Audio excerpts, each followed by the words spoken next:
تھیں، میں سمجھتا ہوں وقت کی ضرورت ہے۔ پاکستان 78 سال سے گرداب میں پھنسا ہوا ہے۔ آج میں دیکھ رہا تھا ایک بڑے موقر دانشور نے یہ لکھا کہ پاکستان میں تو ہمیشہ ہی یہ ہوتا رہا ہے، ہمیشہ الیکشن لوٹے جاتے رہے ہیں، فلاں سال بھی لوٹے گئے، فلاں سال بھی لوٹے گئے، تو پھر کیا ہوگا اگر 2024 میں بھی لوٹے گئے؟ یہ تو پاکستان کا ایک نظام ہے، اس کو ہمیں مان لینا چاہیے اور اسی طرح آگے بڑھنا چاہیے۔ تو حیرت ہوتی ہے مجھے، آج پاکستان کے کروڑوں نوجوان جنہوں نے 8 فروری 2024 کو الیکشن دیا، وہ الیکشن میں ووٹ دیا، وہ پاکستان کی اس تاریخ کو نہیں مانتے۔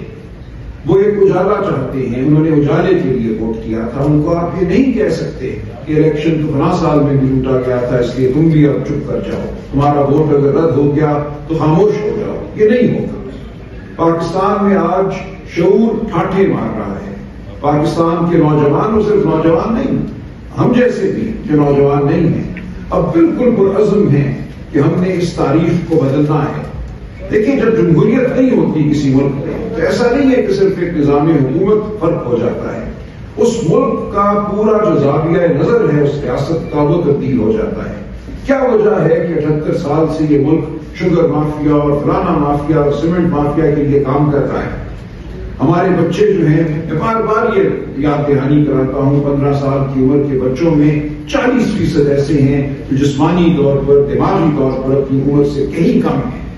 40% ایسے ہیں جو کسی بھی اسکول میں نہیں جاتے، خواہ وہ مدرسہ ہو یا ووکیشنل ٹریننگ ہو، وہ کہیں بھی نہیں جاتے۔ تو کیا وجہ ہے اس بات کی؟ بنگلہ دیش میں ایسا نہیں ہے، سری لنکا میں ایسا نہیں ہے۔ وجہ یہ ہے کہ ہمارے ہاں جمہوریت نہیں رہی۔ وجہ یہ ہے کہ اس ریاست نے ہمیشہ اشرافیہ کے مفاد کو دیکھا ہے، غریب کی آواز کو دبایا ہے، غریب کا وجود جو ہے اس کو غیر اہم سمجھا ہے۔ تو آج یہ نہیں ممکن۔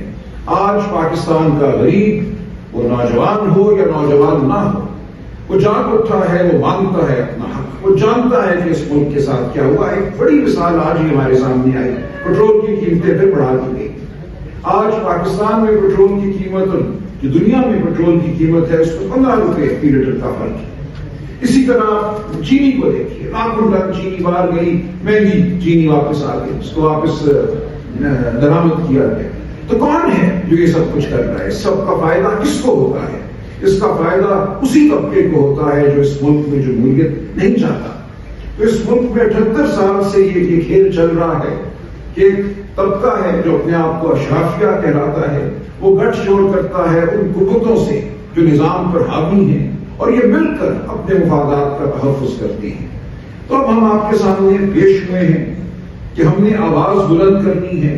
ہم نے اپنی آواز عدالتوں میں تو بلند کرنے کی کوشش کی ہی ہے، آئندہ بھی کریں گے، لیکن جو عدالتوں کی صورتحال ہے 26ویں آئینی ترمیم کے بعد وہ آپ کے سامنے ہے۔ ہم نے اپنی آواز پارلیمان میں بلند کی ہے، اور اس سے بڑھ کر بلند کرنے کی کوشش کی تو الیکشن لوٹ کیا گیا۔ فارم 47 اور فارم 45 کا معاملہ آپ کے سامنے ہے۔ اسلام آباد شہر ہو جہاں خود میرے ساتھ بیٹھے کھوکھر صاحب کینڈیڈیٹ تھے، یہ خود بتاتے ہیں کہ الیکشن میں کیا ہوا، اور ان کی دیانتداری ہے، یہ اپنی ہار تسلیم کرتے ہیں اور کہتے ہیں یہ میرے مد مقابل جیتے تھے لیکن ان کو ہروایا گیا۔ فارم 45 ان کے پاس بھی موجود ہے، جو ظاہر کرتے ہیں کہ کیسے اس ملک میں ان کے پاس بھی موجود ہے، جو ظاہر کرتے ہیں کہ کیسے اس ملک میں الیکشن کے ساتھ فراڈ کیا گیا۔ آپ کسی بھی شہر میں چلے جائیں، میرے شہر لاہور چلے جائیں جہاں سے میں نے الیکشن لڑا، یہ داستانیں اب ہر بچے کی زبان پر ہیں۔ آپ اس جھوٹ کو آپ چھپا نہیں سکتے۔ اس جھوٹ کی بنیاد پر جو نظام آپ نے کھڑا کیا ہے وہ کھڑا رہ نہیں سکتا۔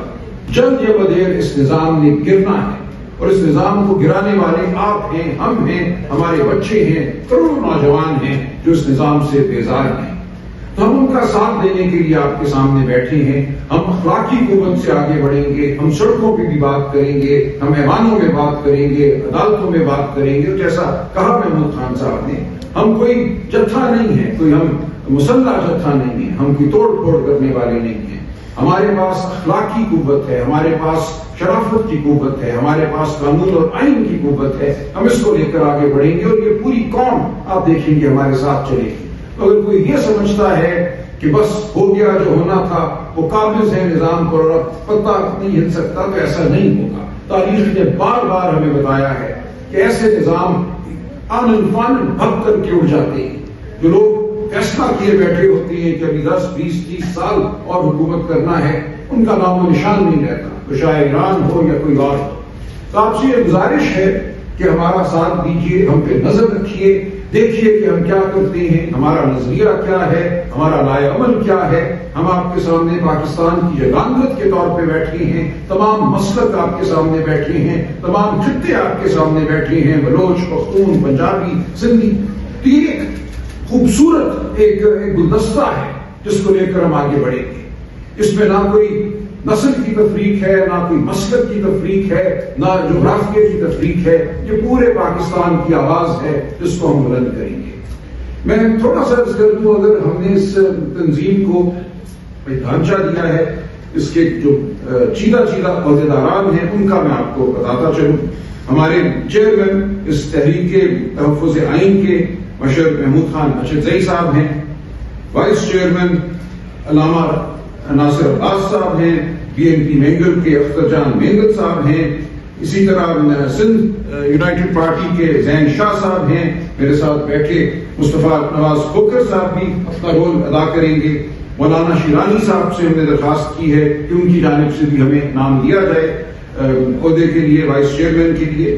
ہمارے سیکرٹری جنرل اسد کیسر صاحب ہوں گے جن کا تعلق پی ٹی آئی سے ہے، ہمارے سیکرٹری اطلاعات صاحبزادہ حامد رضا ہوں گے، اور حسین یوسف زئی ہمارے ترجمان اور کوآرڈینیٹر ہوں گے۔ باقی ہم صوبائی سطح پہ بھی عہدیداران کا انتخاب کریں گے، وہ آپ کے سامنے بہت جلد آ جائے گا۔ بہت شکریہ۔ ایک بات میں پوچھ واقعی چاہتا ہوں، اس قوم کی محکومیت کی علامت ہے۔ ہم سمجھتے ہیں عمران خان کی آزادی اس بات کی گارنٹی ہوگی کہ اس ملک میں آئین ہے، قانون ہے۔ ہماری جو جنگ ہے آئین کے لیے، قانون کے لیے، جمہوریت کے لیے، ووٹ کے تقدس کے لیے، اس سب کا چہرہ عمران خان ہے، کیونکہ عمران خان نے 2 سال سے جو قربانی دی ہے، جس طرح وہ چٹان کی طرح جیل میں کھڑے ہیں، ہر قسم کا ظلم انہوں نے سہا ہے۔ کل ان کی بہنوں سے ملاقات ہوئی، انہوں نے بتایا کہ ان کے ساتھ کیا اس وقت کیا جا رہا ہے، کتنی تکلیف پہ ان کو رکھا جا رہا ہے، لیکن ان کا عزم غیر متزلزل ہے۔ وہ کہتے ہیں میں پوری عمر کھڑا رہوں گا لیکن پیچھے نہیں ہٹوں گا اپنے نسلین سے، اپنے نظریے سے، اور نظریہ ان کا یہی ہے کہ طاقت ووٹ کی ہے۔ جب تک آپ ووٹ کو نہیں مانیں گے، جب تک آپ انسانوں کی حرمت کو نہیں مانیں گے، اس وقت تک وہ کہتے ہیں میں پیچھے نہیں ہٹوں گا۔ ووٹ کو رد کرنا انسان کی حرمت کو رد کرنا ہے، انسان کی تقدیس کو رد کرنا ہے، یہ کہنا ہے کہ تم اس قابل نہیں ہو کہ تمہاری آواز کو سنا جائے۔ تو اس مقصد کے لیے ہم متحد ہیں۔ محمود خان صاحب نے آپ کے سامنے ایک بڑا نقشہ رکھا، معدنیات کے حوالے سے، ہمارے مختلف جو علاقے ہیں ان کے حقوق کے حوالے سے، یہ سب چیزیں مربوط ہو جاتی ہیں۔